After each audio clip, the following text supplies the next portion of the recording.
Ok, 1, 2, 1, 2, parfait. Je vais éviter de trop bouger mon téléphone. Jour 12, j'espère que vous allez bien.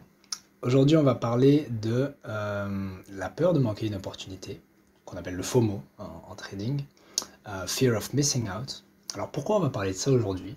Parce que dernièrement, j'ai réalisé, enfin depuis longtemps, j'ai conscience que le FOMO est l'un de mes plus grands défauts en trading. Et dernièrement, j'ai réalisé beaucoup de choses en fait sur le FOMO, les raisons pour lesquelles j'ai du FOMO, donc les raisons pour lesquelles j'ai de la fear of missing out. Alors je vais essayer de vous expliquer ce que j'ai compris. Euh, je vais d'abord expliquer c'est quoi le problème du FOMO, enfin qu'est-ce que c'est le FOMO, c'est quoi le problème du FOMO, et puis essayer de voir aussi comment est-ce que je peux potentiellement l'éviter à l'avenir pour améliorer mes performances de trading. Donc, le FOMO, Fear of Missing Out, c'est la peur de manquer une opportunité. Alors, avant de rentrer dans les détails de qu'est-ce que la peur de manquer une opportunité, c'est quoi manquer une opportunité, j'aimerais d'abord expliquer c'est quoi le problème d'avoir peur de manquer une opportunité.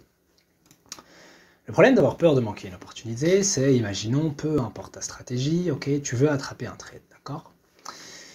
Tu veux attraper un trade et tu vois, peu importe quoi, je sais pas, que ce soit un chandelier haussier, un truc qui te dit, oh, le prix va monter, le prix va monter. Ou attendez, vous savez quoi, je vais même essayer de mieux dessiner ça. J'aimerais un graphique vierge. Je sais pas, je prends le DXY, voilà, on va tout supprimer. Caché. Voilà. Je vais faire ça ici. Donc imaginons, ce qui arrive très souvent, parce que je vais même pas faire attendez, hop, je vais même pas faire de dessin par rapport à une quelconque stratégie ou quoi. Comme ça, vraiment, on est tous d'accord là-dessus. Donc imaginons, voilà, ça c'est c'est un chandelier. Okay, voilà, donc c'est un chandelier.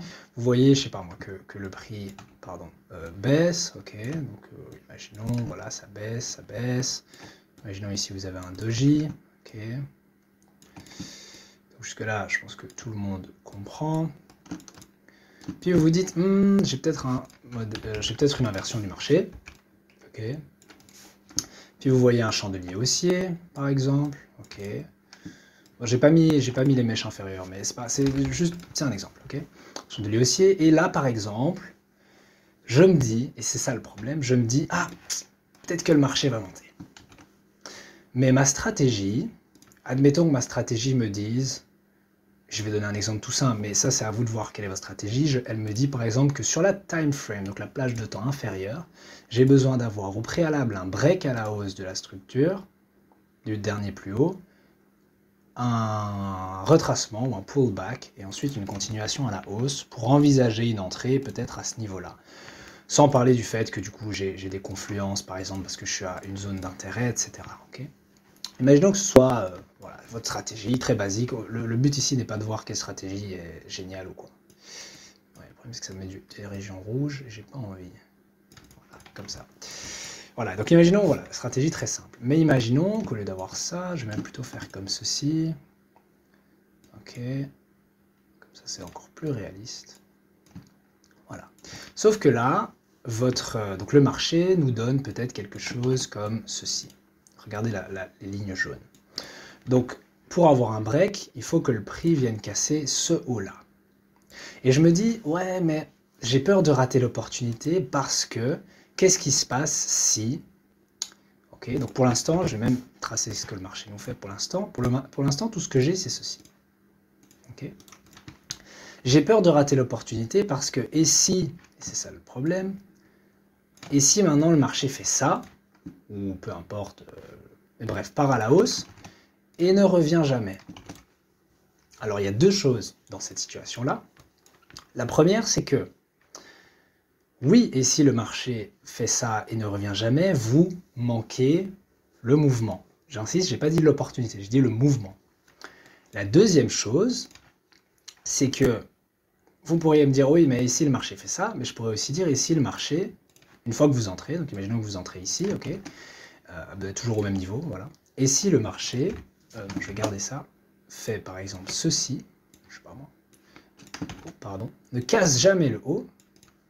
Et puis, et c'est souvent ce qui arrive quand on oublie d'attendre une entrée, et puis, boum, boum, boum, boum, boum, je sais pas moi, vient casser en fait pas le haut et le bas. Et alors ici, vous vous retrouvez dans quoi? Ben, un simple modèle de continuation, donc je vais retracer, bam, bam, bam, bam, vous n'avez jamais eu de break, et le prix a cassé à la baisse. Donc ici, pardon, prix à casser à la baisse, vous sort, vous n'avez pas attendu. Et le pire, imaginons, ah zut, ok, bon, tant pis. Imaginons maintenant que ce qui se passe, parce que c'est souvent ça le cycle dans lequel on entre, et je vous jure que ça m'arrive tout le temps, de faire ce genre d'erreur. Ensuite, imaginons de nouveau, on a par exemple, je sais pas moi, un doji ou pas un doji, mais un petit chandelier. Ok, voilà. Puis le marché repart à la hausse, imaginons. Ok, peut-être pas en une fois, mais admettons en 2 fois. Et il me donne quelque chose comme ceci. Ok, voilà. À ce moment-là, je vais juste enlever la... Enfin, non, vous savez quoi, je vais laisser la position affichée. Donc, qu'est-ce que j'ai maintenant au niveau de ma structure? Ben, j'ai haut, bas, bas. Et bon, il faudrait regarder sur la plage de temps plus basse, mais ici, j'ai un break, en théorie. Donc là, maintenant, ma stratégie me dit, bon, encore une fois, c'est très simplifié, mais je suis toujours dans ma zone d'intérêt. Ma stratégie me dit que j'ai un break à la hausse. Ok, donc ici, ouais, j'aimerais bien que ce soit jaune, je vais le tracer à la main. J'ai un break à la hausse. Qu'est-ce que je dois faire dans ces cas-là? Ben, comme je l'avais dit, je vais chercher un pullback et puis j'achète. Imaginons, selon mon analyse, je me rends compte que par exemple cette zone-ci est une zone intéressante. Je crois même que j'ai un truc interest zone.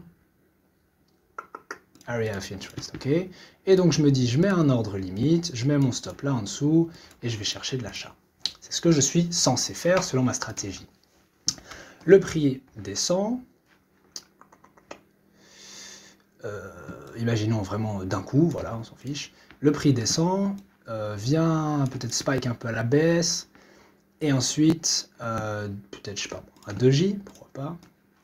C'est une situation hypothétique, hein, encore une fois.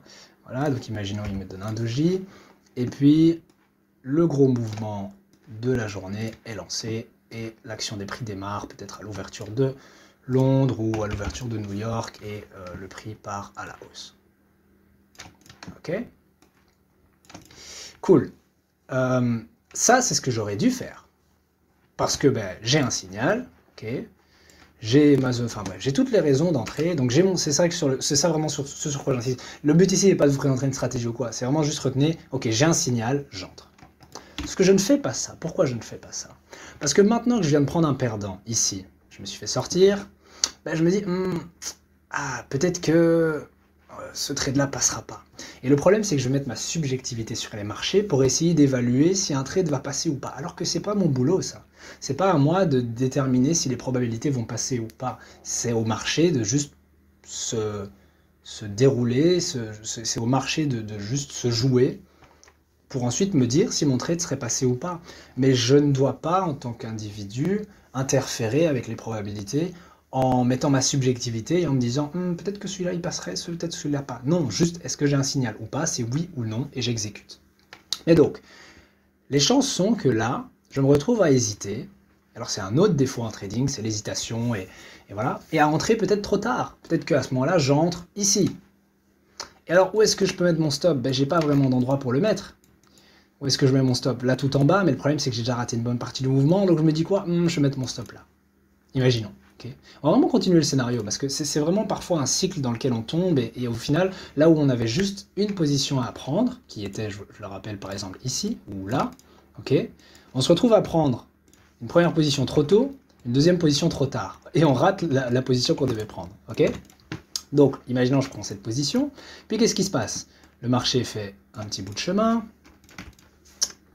voilà, ok, imaginons qu'il rejoint une autre zone d'intérêt, ici, d'accord. Puis, forcément, après le break qu'on a eu, donc je vais à nouveau retracer la structure jaune. Donc après le break qu'on a eu, ok, peut-être que le marché se dit, je vais peut-être venir retester, ok. la zone que j'ai cassée. Okay. Et donc, qu'est-ce qui se passe à ce moment-là? Mais bon, je pense que vous l'aurez compris maintenant. Le marché vient que je ne dis pas de bêtises. Ah oui, rejoint la zone d'intérêt quelconque. Et puis baisse un peu et peut-être qu'on a un retest d'une zone ici avant de repartir à la hausse. Et là je me dis, oh merde, je me fais spike et je me suis fait sortir. Même peut-être, enfin bref, je me suis fait sortir, zut, comment ça se fait? J'avais raison dans la direction, et plus frustrant encore, vous voyez le marché se barrer sans. Et là vous dites, merde, voilà. Bon. Sauf que le problème c'est quoi? C'est que votre niveau protégé, il était là en bas. Et vous mettez votre stop n'importe où. Enfin je dis vous, mais je m'adresse aussi à moi. Ça m'arrive et je me dis mais qu'est-ce que je fais là? Je fais n'importe quoi. Et alors il y a deux choses dans ces cas-là. La première c'est qu'il faut accepter d'avoir raté l'opportunité. Dans ce cas-ci vous avez vraiment manqué une opportunité. Mais le pire c'est que c'est parce que, et c'est ça qui est vraiment marrant, c'est parce que vous essayez au passé de ne pas manquer une opportunité que vous avez manqué une opportunité. Vraiment, je trouve ça hilarant. Quand ça m'arrive, je me dis, mais punaise, je suis trop con. Enfin bref. Et donc là où tout ce que vous auriez eu à faire, c'est d'entrer ici. Ok, je vais mettre en, je sais pas, voilà, en noir. C'était d'entrer ici. Mais parce que vous aviez peur justement de rater ce mouvement-là, vous avez raté ce mouvement. Parce que donc vous aviez peur de rater le mouvement, vous vouliez entrer trop tôt avant même qu'un signal se développe. Du coup, vous vous êtes fait sortir. Après, vous avez hésité parce que vous veniez d'encaisser une paire. Vous avez dit, est-ce que j'ai assez de confirmation? Alors que votre plan vous dit, oui, tu as tout ce qu'il faut. Imaginons, je sais pas, moi, comme j'ai dit, on est dans une zone d'intérêt. Il y a un modèle de chandelier qui s'imprime. Peut-être même que les fondamentaux vont dans votre sens. Vous avez les moyennes mobiles, lignes de tendance, tous les trucs que vous pouvez utiliser qui vous disent entre. Mais du coup, ah mais non, mais je sais pas. Et donc on n'entre pas, ça me fait vraiment rire. Et après on se retrouve à rater le mouvement, et puis ah zut, j'aurais dû entrer. On cherche à forcer l'entrée, donc littéralement on force le trade, et puis du coup on entre avec un stop qui est pas bien placé, on se fait sortir, et le mouvement continue sans nous. Et donc on se retrouve avec deux perdants, alors que tout ce qu'on avait à faire c'était d'entrer au bon moment, quand notre plan, notre stratégie nous dit d'entrer. Pourquoi il se passe... Attendez, il y a mon téléphone qui sonne, 2 petites secondes, je vais mettre ça en silencieux. Pourquoi cela arrive? Pourquoi on a cette peur de manquer une opportunité? Et là maintenant, je pense que j'ai bien mis en évidence les erreurs en fait qu'on va faire. Quand on a du FOMO, en fait, il va se passer deux choses. La première, c'est qu'on va entrer trop tôt. Donc vraiment, et je vais revenir sur mon petit dessin ici. Le FOMO entraîne deux choses. Ok. Je vais juste écrire directement. Ce qu'on appelle en anglais jumping the gun. Donc ça veut dire, pour le noter en français, attendez, je vais mettre ça en gras. Donc jumping the gun, hop, c'est donc quand vous allez, oh là là, désolé, hein. Voilà, c'est quand vous allez entrer trop tôt et donc vraiment ouvrir un trade avant même qu'un signal ne se développe. Ça, c'est jumping the gun. Okay, donc ça, c'est le premier problème qu'on a vu. Et puis du coup, comme vous avez...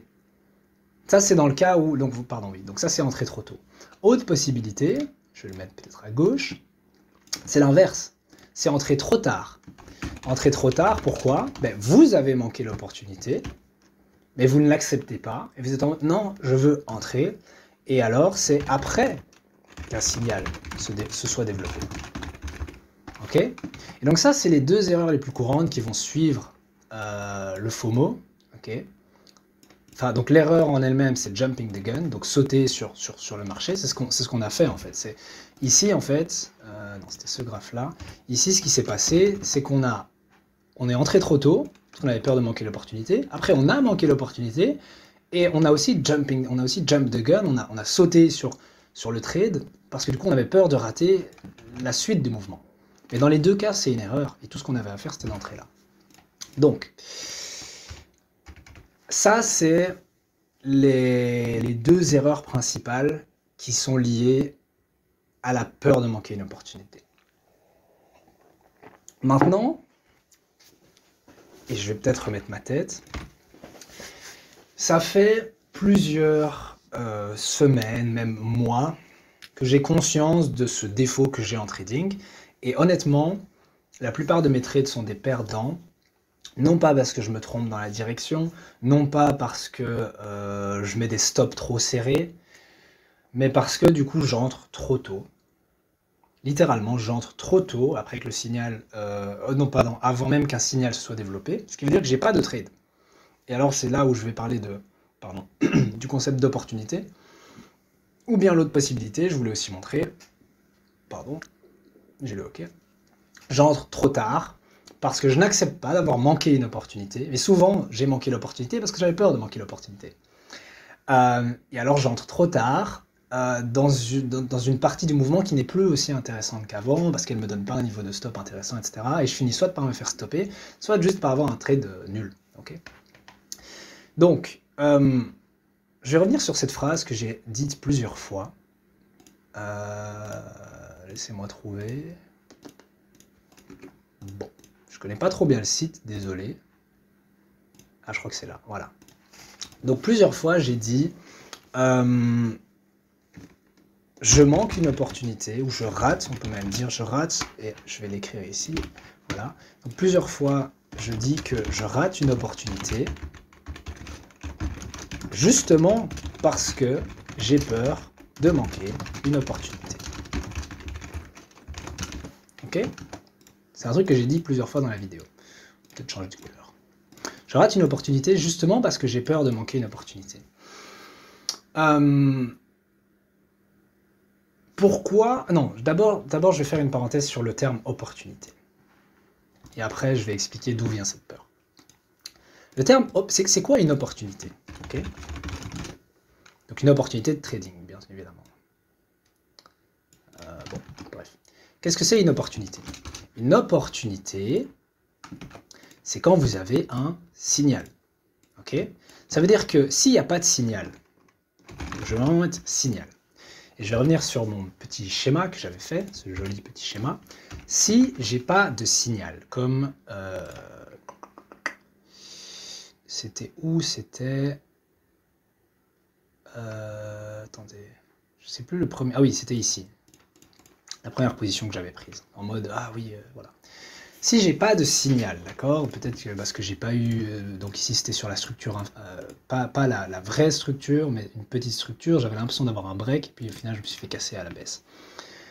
Si j'ai pas de signal, et c'est vraiment ça qu'il faut comprendre, c'est que si je n'ai pas de signal, je n'ai pas d'opportunité. Ok? Et même, prenons ce scénario, ok? Je vais reprendre... Oh, pardon. Je vais reprendre tout ce que j'ai dessiné ici, et je vais vous donner un autre exemple. Je vais le mettre là. Ok?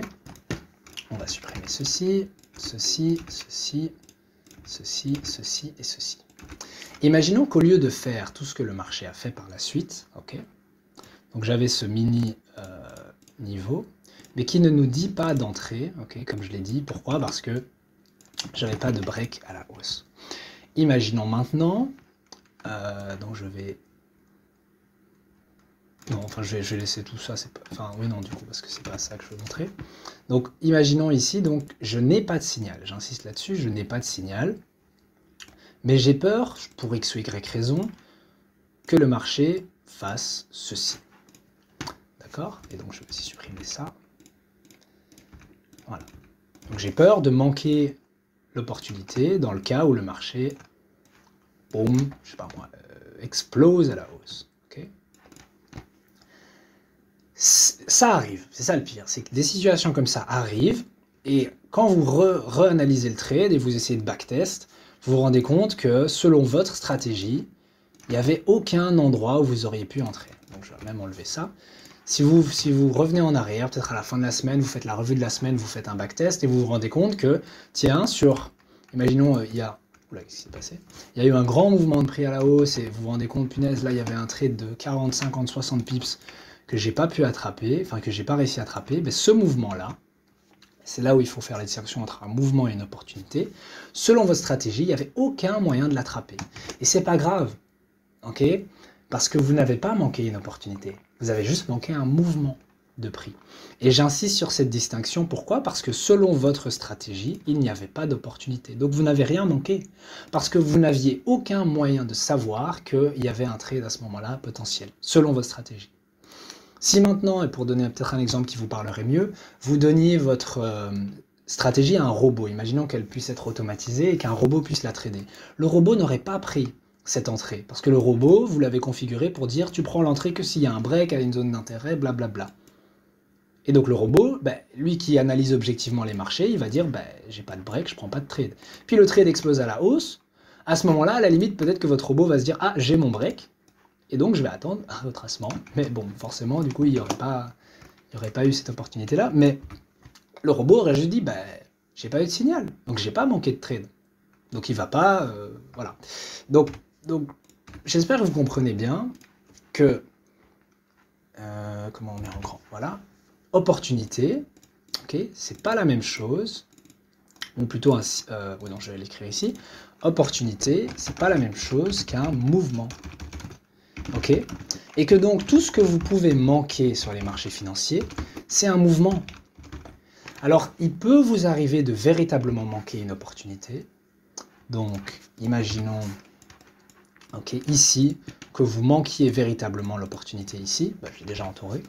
Mais imaginons que ce ne soit pas parce que du coup vous n'ayez pas agi correctement sur votre plan, simplement parce que vous n'étiez pas là. Ça peut arriver. Ah, ce jour-là, je sais pas moi, j'avais une urgence, je devais aller à tel endroit, je suis parti, j'ai pris ma voiture, etc. Du coup, j'étais pas devant mes graphiques, j'ai reçu une alerte sur mon téléphone, mais j'ai pas regardé, de toute façon ça servait à rien, parce que j'étais quand même pas devant mes moniteurs, devant mes écrans, donc pas moyen de prendre le trade tout simplement dans des bonnes conditions. J'ai ma règle, je ne trade pas en dehors de chez moi sur mon tel, ça n'a pas de sens, blablabla. Ok, vous avez manqué une opportunité, mais c'est pas grave, parce que vous étiez juste pas là. Si maintenant vous êtes devant vos graphiques et que vous ne prenez pas la position, alors que tous vos indicateurs vous disent, ou toutes les raisons pour lesquelles vous entrez d'habitude vous disent entre, alors là vous avez manqué l'opportunité, délibérément. Pour X ou Y raison, que ce soit la peur ou n'importe. Ok? Mais donc, ça peut arriver bien évidemment de manquer une opportunité, mais c'est uniquement dans ce cas-là, ou bien à la limite le prix bouge tellement vite que vous n'avez pas eu le temps de réagir, tellement ça a été vite. Mais souvent, ce que vous manquez, et donc cette peur qui n'a pas lieu d'être, c'est pas une opportunité, c'est un mouvement. Parce que l'opportunité, ok, ne peut exister que s'il y a un signal. C'est vraiment important. Et si vous n'avez pas de signal, comme je l'ai montré dans l'exemple ici, si vous n'avez pas de signal, vous n'avez rien manqué. Parce que vous n'aviez pas de signal. Vous avez juste manqué le mouvement de prix. Bon, je pense que j'ai assez mis d'importance là-dessus. Je crois que vous avez compris. Donc, opportunité, pas la même chose qu'un mouvement. Vous ne pouvez pas manquer une opportunité, sauf si vous êtes par exemple dehors, à l'extérieur. Mais donc, il n'y a pas de raison de s'inquiéter de ça. Vous pouvez manquer un mouvement.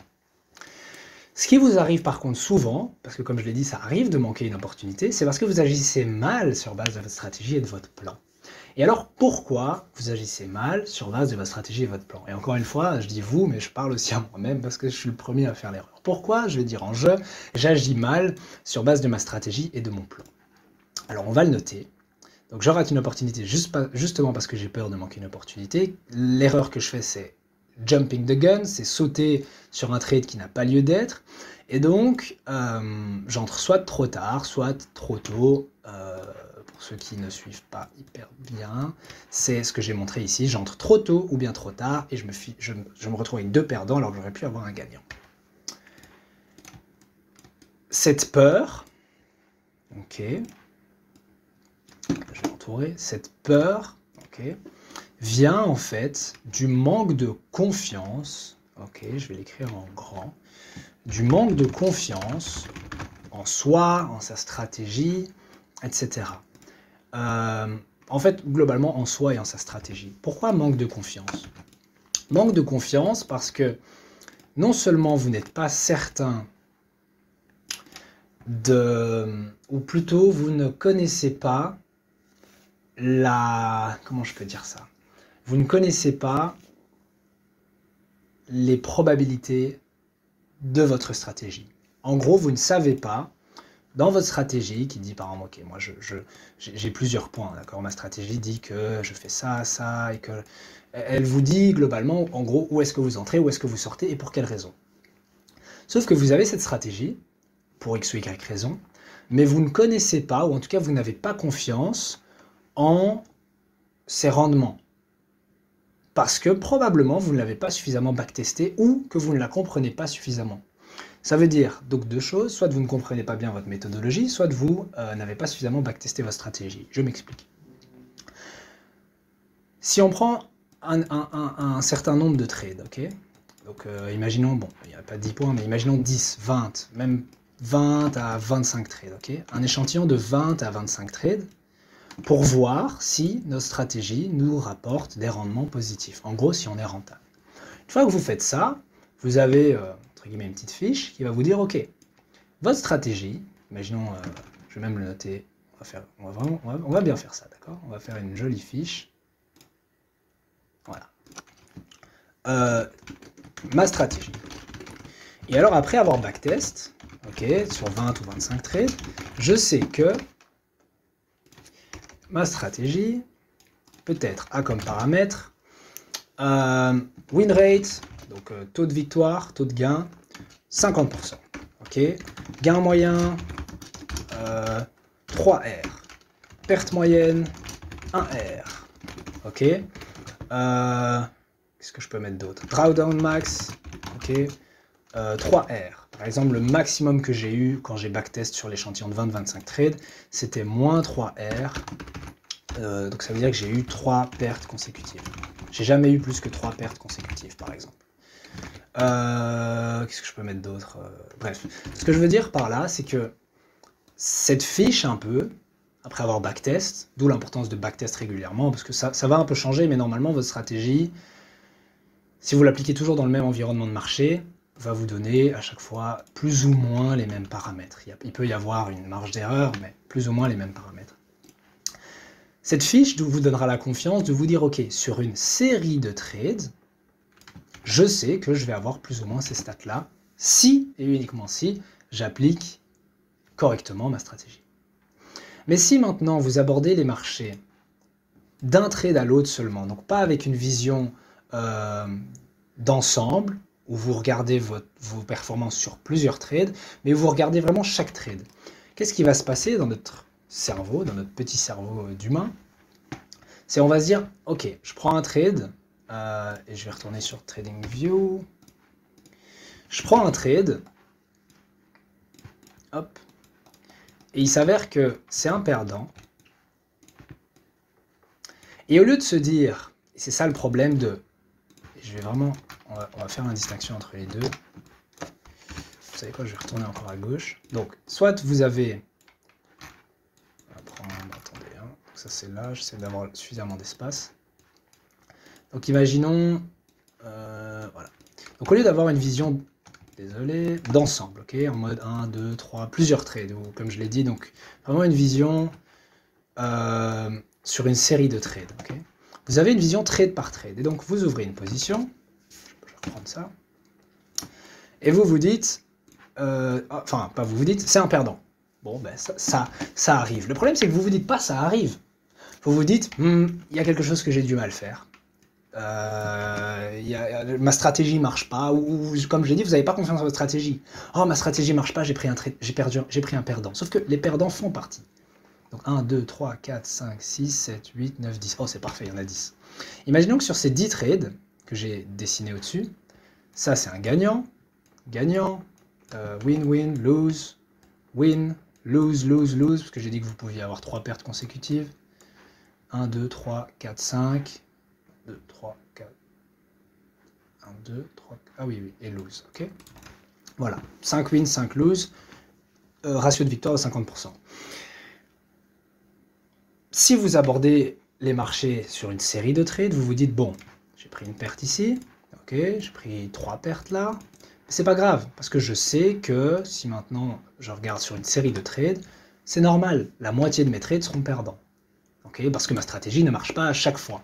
Elle augmente mes probabilités de gain, vous vous souvenez le scénario que j'avais donné, avec un break, machin, dans une zone d'intérêt, j'ai une probabilité de gain plus forte, mais n'oubliez pas que imaginons ma stratégie est 50% de probabilité de gain, 50% de chance, ou un peu plus quand même, on va dire 70% de probabilité de gain. Je ne parle pas du win rate, hein, je parle de la probabilité de gain. 70% de probabilité de gain, ça fait toujours 30% de probabilité de perte. Donc si maintenant vous perdez, c'est possible. Autrement dit, par exemple, si vous lancez une pièce, okay, et que vous avez 50% de chance que ce soit pile, et puis vous tombez sur face, vous n'avez pas perdu. Il y avait juste une chance sur deux que la pièce soit pile ou face. Et je pense que tout le monde, dans le cadre du lancer d'une pièce, sait que c'est aléatoire. Mais les marchés, peu importe les raisons que vous avez derrière un trade, si on prend un seul trade tout seul, vous avez toujours, entre guillemets, une chance sur deux de gagner. Enfin, c'est pas vraiment une chance sur deux en soi, ce serait trop compliqué de définir les probabilités de chaque trade, mais disons plutôt que vous ne savez pas ce qui va se passer. Vous n'avez aucun moyen de savoir ce qui va se passer, parce que tout peut arriver sur les marchés financiers. Et donc, quand vous placez vos attentes sur le marché, parce que tout le monde s'accorde à dire j'ouvre une position parce que je m'attends à ce que ce soit un gagnant. Oui, mais c'est un mauvais raisonnement. Vous devriez plutôt ouvrir une position parce que votre stratégie vous dit de l'ouvrir. Mais vous ne devriez avoir aucune attente. Pourquoi? Parce que ça peut autant être un gagnant qu'un perdant. Ça peut être les deux. Et donc, tout comme avec le lancer d'une pièce, tout ce que vous avez à faire, voilà, c'est une bonne métaphore, tout ce que vous avez à faire, c'est lancer la pièce. Et puis laisser les probabilités se jouer. Est-ce que ce sera pile? Donc est-ce que ce sera un gagnant? Ou est-ce que ce sera face? Est-ce que ce sera un perdant? Vous n'avez aucun moyen de le savoir. Vous devez laisser le trade se développer pour le savoir. Je ne parle pas de gestion de trade et tout, c'est encore un autre sujet, mais vous devez laisser le trade se développer pour le savoir. Mais vous devez lancer la pièce. Parce que si vous ne la lancez pas, au moment où votre stratégie vous dit de la lancer, vous ne saurez jamais si les probabilités... en fait, vous n'allez jamais jouer les probabilités en votre faveur. Ok? Mais donc, pour revenir à cette approche de trade par trade, qu'est-ce qui va se passer dans notre cerveau? On ouvre une position et le problème c'est qu'on met nos attentes sur le marché en espérant que ce soit un gain. Quand c'est un perdant, on associe notre stratégie, notre personne au perdant et on se dit j'ai perdu, non pas parce que c'est une perte normale par rapport à mon taux de victoire de ma stratégie, non, on se dit quoi? J'ai perdu parce que j'ai mal fait quelque chose. Et donc, on essaye de corriger nos erreurs. Erreurs qu'on n'a pas faites, je le rappelle, parce qu'on a juste appliqué notre stratégie objectivement, normalement. Alors, bien évidemment, dans ces exemples-là, on a fait des erreurs. Mais normalement, si vraiment j'applique correctement ma stratégie, je ne fais pas d'erreur de trading. Et donc, comme on a l'impression, on se dit, ah, j'ai dû faire quelque chose de mauvais parce que j'ai pris une perte. Alors que les pertes sont normales en trading. Mais, ok, j'ai fait quelque chose de mauvais. Je me retrouve à essayer de me corriger. Et c'est ce qui s'est passé ici, j'ai fait quelque chose de mauvais, je m'en rends compte, j'essaye de me corriger en me disant « Ah, je suis entré trop tôt », je vais rezoomer parce qu'on voit pas bien, « Je suis entré trop tôt, j'ai fait une erreur », et alors on se retrouve à hésiter. Pourquoi? Parce qu'on se dit « Ah, la dernière fois, je suis entré trop tôt, il faut que je fasse attention à pas entrer trop tôt ». Alors que là, c'est justement le moment où vous devez entrer, puisque votre stratégie vous dit d'entrer. Mais comme vous essayez de corriger subjectivement votre stratégie en vous disant « Non, je ne devrais pas entrer, parce que non, ma stratégie n'est pas bonne, je suis meilleur que ma stratégie, blablabla. » Alors que non, vous êtes justement pire que votre stratégie fonctionne, mais votre jugement subjectif est la pire chose à mettre sur les marchés. Okay? Donc, tchac. J'espère que maintenant vous comprenez un peu plus ce que j'essaye de dire quand j'explique l'importance d'avoir non pas une vision de trade par trade, mais vraiment sur une série de trades. Ça va vous permettre de considérer les pertes comme une chose normale issue de votre stratégie, et ça va vous permettre de plus vous concentrer sur l'application de votre stratégie, sur le process, comme on dit, focus on the process, ça va vous permettre de vous concentrer sur le processus de trading, plutôt que sur les résultats d'un trade à l'autre. Parce qu'il y aura des fluctuations. Vous allez prendre des gains, vous allez prendre des pertes. Vous allez prendre des gains, vous allez prendre des pertes. Mais si vous respectez votre plan et votre stratégie, sur une série de trades, vous pouvez vous attendre à avoir X% de victoire, okay, et puis X% de défaite. Ok? Voilà. Je vais revenir sur... Bon, je vais garder ça en soi.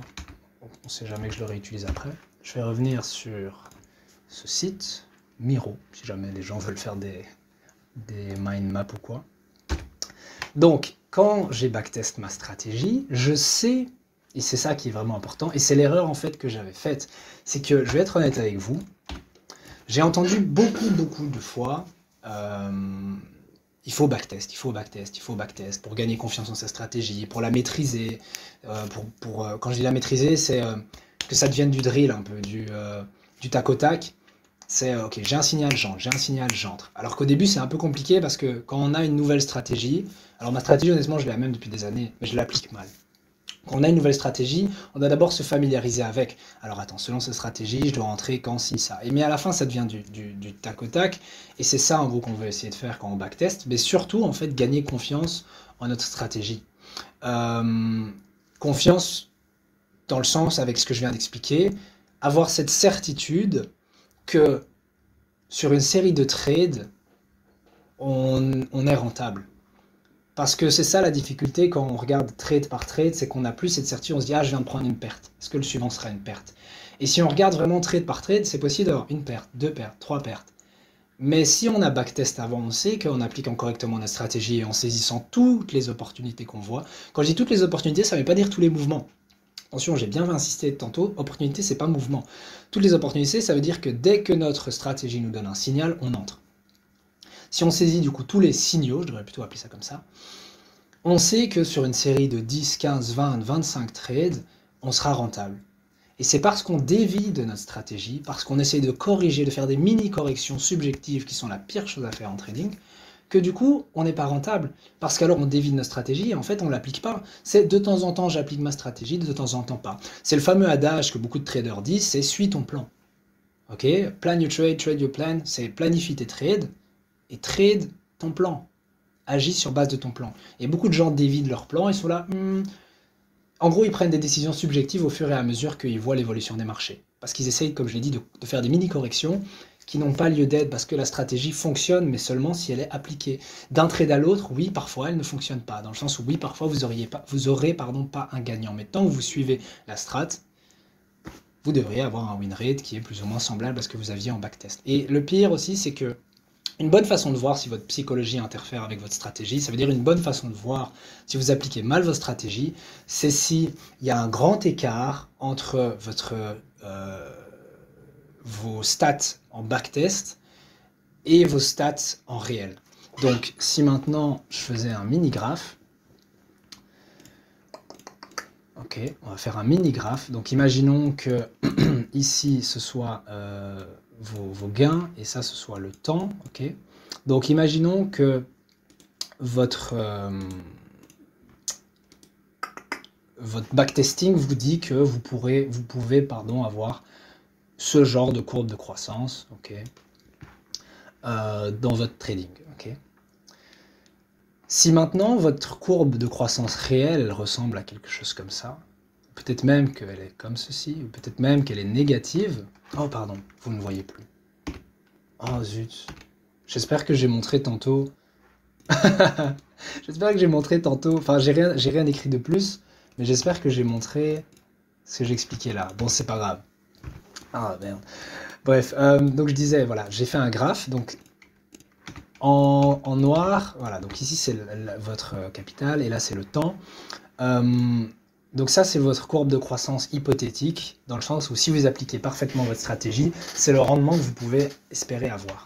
Donc si maintenant votre courbe réelle, quand vous tradez tout simplement sur les marchés, elle est comme ceci, ou comme ceci, ou peut-être même en perte, c'est qu'il y a, et c'est ça que j'essaye de mettre en évidence, c'est qu'il y a un écart, ok, entre votre potentiel en tant que trader et le potentiel de votre stratégie, et votre capacité à appliquer cette stratégie. Et c'est vraiment en fonction de la taille de cet écart que vous allez savoir, et pas un fluo, ce serait bien. Ouais, voilà. C'est vraiment en fonction de la taille de cet écart que vous allez savoir qu'il y a un problème au niveau de votre psychologie de trading. Ok. Donc, ça je vais supprimer parce que je ne vais pas l'utiliser. Qu'est-ce que je dois encore dire? Donc on va revenir du coup sur le manque de confiance. Le manque de confiance vient du fait soit que vous n'avez pas backtest votre stratégie, soit que vous ne la maîtrisez pas, soit que vous ne la comprenez pas, etc.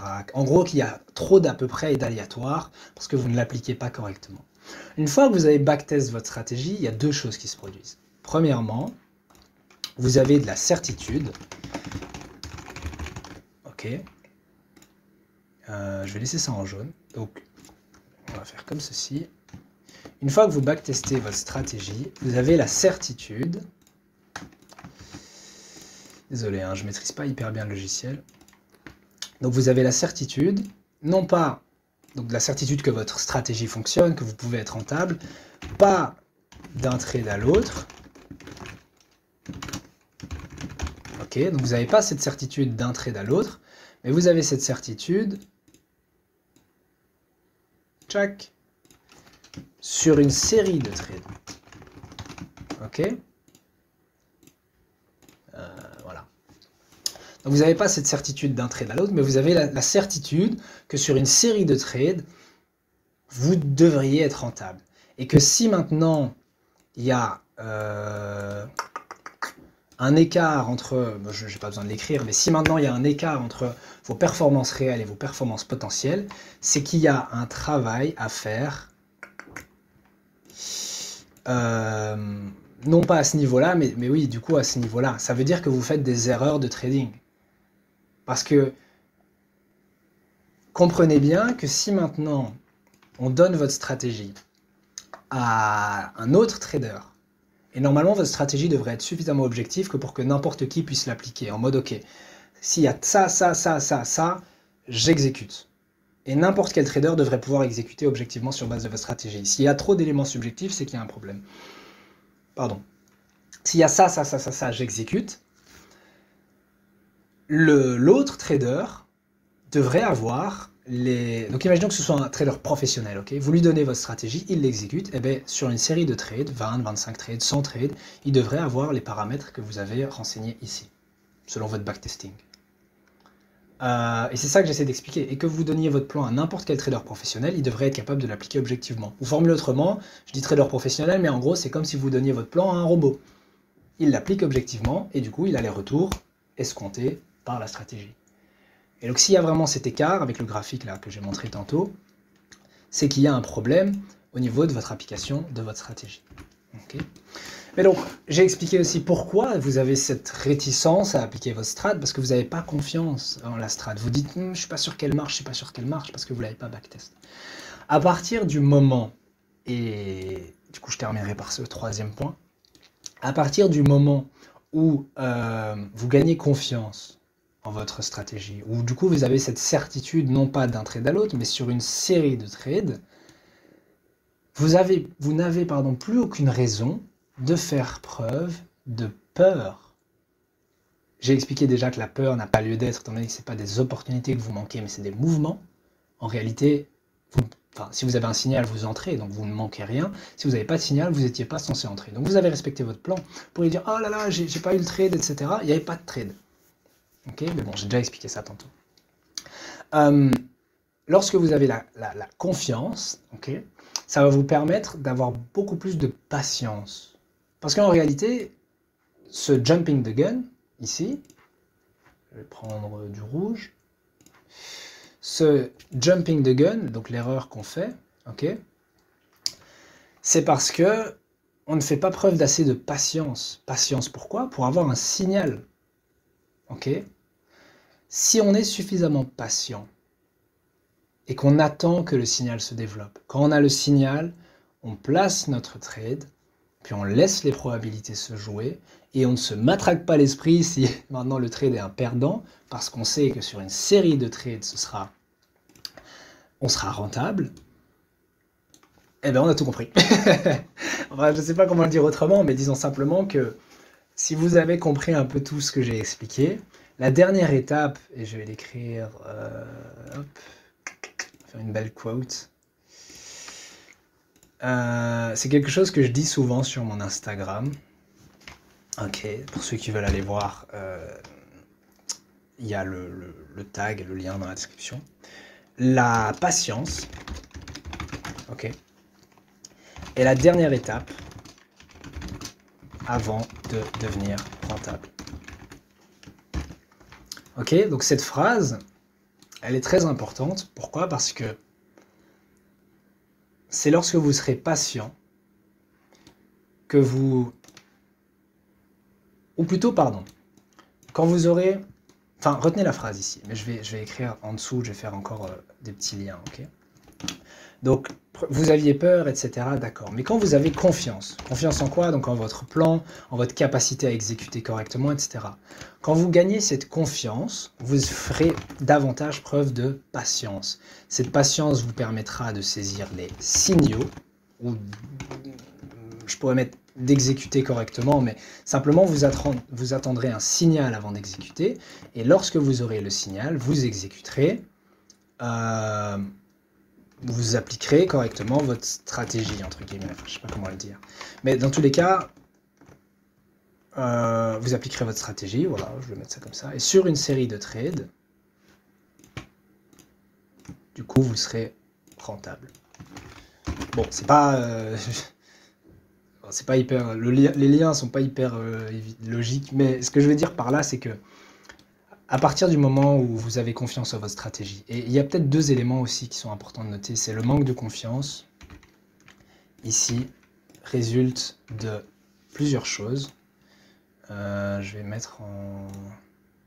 je sais pas quelle couleur, il y aura trop de couleurs, sinon je vais mettre en jaune, comme ça on reste dans les jaunes.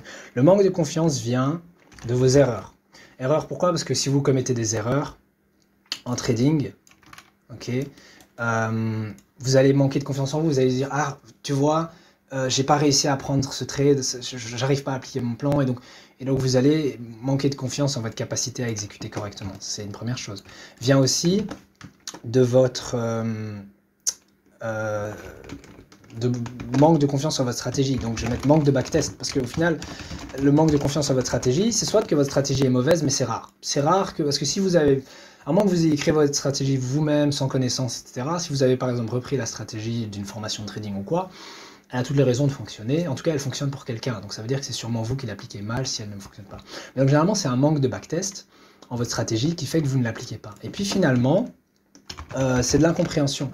Ou alors, comment je pourrais appeler ça? Ouais, je vais appeler ça incompréhension. Ça veut dire que vous ne comprenez pas bien ce que vous faites.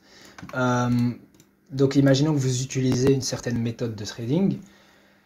Ça veut dire que vous ne... Comme vous ne comprenez pas trop bien comment ça fonctionne, vous appliquez mal la stratégie. Mais vous l'appliquez mal, pas parce que vous manquez de confiance en la stratégie, vous savez qu'elle fonctionne, mais en gros vous faites des petites erreurs qui ne sont pas liées à la psychologie trading, mais qui sont liées à la mauvaise application de la stratégie parce que vous ne la comprenez pas bien. Mais encore une fois, ici c'est important de backtest pour bien comprendre comment la stratégie fonctionne. C'est ce que j'avais expliqué tantôt. Au début d'une stratégie, vous n'arrivez pas bien à l'appliquer parce que c'est nouveau. Et donc globalement, c'est trois choses, et on pourra en rajouter d'autres, mais créer ce manque de confiance. Et donc comment l'enlever en fait? Ouais, bref, comment l'enlever? C'est en faisant du backtest, en appliquant correctement la stratégie. Donc plus vous allez arrêter de jump the gun, plus vous allez pouvoir vous faire confiance, vous dire ok, ça va, je suis un trader qui sait appliquer ma stratégie. Ça va augmenter votre confiance. Et tous ces paramètres-là, donc aussi la maîtrise de votre stratégie, donc moins de votre méthodologie, moins d'incompréhension, etc., ça va vous aider à gagner la confiance, qui va vous permettre d'être patient. Parce que si vous savez que vous avez tout ce qu'il faut pour trader correctement, qu'avec le temps, vous allez être rentable, parce que même si aujourd'hui vous avez un perdant, demain vous avez un perdant, bah, le surlendemain, le signal que vous allez saisir sera bon, parce que les probabilités jouent en votre faveur, parce que vous les mettez de votre côté. Et donc, si vous faites preuve de patience, vous allez saisir les signaux dès qu'ils se présentent à vous, donc vous allez appliquer correctement votre stratégie, et j'insiste là-dessus, peut-être que d'un trade à l'autre, parfois ce sera des perdants, parfois ce sera des gagnants, mais vous avez la certitude, si vous appliquez correctement votre stratégie, que que sur une série de trades, 10, 15, 20, 25 trades, 100 trades, vous êtes rentable. Et pour avoir cette certitude, encore une fois, c'est le backtest, parce que vous allez avoir du coup un tas de paramètres que vous êtes certain d'approximer si maintenant vous appliquez correctement votre stratégie. Mini parenthèse encore, donc en fait je fais un peu la synthèse de toute la vidéo, mais mini parenthèse encore, s'il y a un écart entre vos performances potentielles que vous avez observées lors de votre backtest et vos performances réelles, c'est qu'il y a un gap, donc un écart en fait, un gap psychologique qui doit être comblé. Ça veut dire que vous commettez encore quelques erreurs, ok, ou alors que vous avez mal backtest, ou backtest sur un échantillon trop petit. Imaginons que vous backtestiez sur un échantillon de 1000 trades, alors à ce moment-là, oui, vous pouvez être pratiquement sûr que les chiffres qui seront affichés seront les résultats réels auxquels vous pouvez vous attendre. Mais s'il y a vraiment un écart conséquent, c'est que soit vous regardez sur un échantillon trop petit, soit que, comme je l'ai dit, vous avez encore des problèmes psychologiques, comme par exemple jumping the gun ou d'autres.